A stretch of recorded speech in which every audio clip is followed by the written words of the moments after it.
Yeah, we've all been talking about gas prices, right? I mean, how high will they go? When will they come down? Well, this whole gas prices issue really hits at the crosshairs of two things that most millennials and Gen Zers are dealing with right now, and that is inflation and financial literacy. So I talked to two experts, one about gas, one about financial literacy, because while we're all talking about high gas prices, what we're really trying to figure out is how to survive, at least financially speaking, until those gas prices come down. The gas prices themselves are the big macro issue, and realistically, there's just not much you or I can do to affect the national average of a gallon of unleaded. So I talked with Jay Young, who owns King Operating, a company that drills and invests in oil and gas across the country. He says what we're dealing with now is part inflation, but also part residual from COVID. Demand has picked back up to pre-COVID levels, but supply has not. He says if you want to keep an eye on things, one of the best data points is the weekly U.S. rig count. It shows the number of active oil drilling rigs across the U.S. Of course, more operating rigs means more supplies being created to meet the demand. This is the chart over the last year, which shows a steady increase in the number of rigs drilling. I asked Jay Young for three reasons why we aren't drilling for more oil faster to help curb prices. I mean, we just filed for a permit in Texas to drill a well, and we get a permit in 2 weeks. We just did the same thing in Wyoming.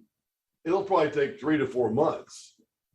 And it's all because of regulations and what they put in place. It just takes more time, which means that can you drill more wells with 20, 30 permits a year, or do you have to wait 4 to 5 months, 2, 3 permits? So that's the reason why oil prices are up, because we're not drilling. So, just to kind of talk about that is, if we don't drill for oil and gas in the United States, and we have a demand, and we have a supply shortage, all of a sudden there's supply and demand issues.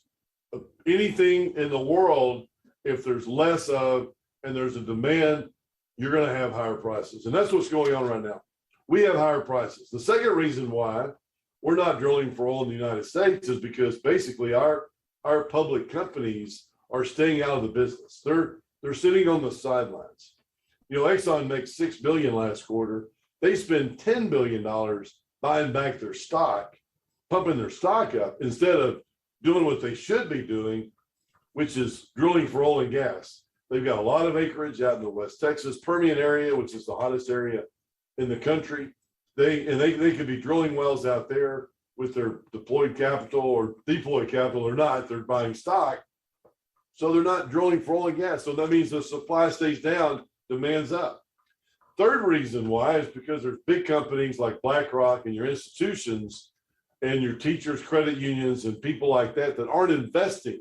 So while gas prices are what they are, what can you do to survive financially speaking until supply catches up with demand and the prices normalize?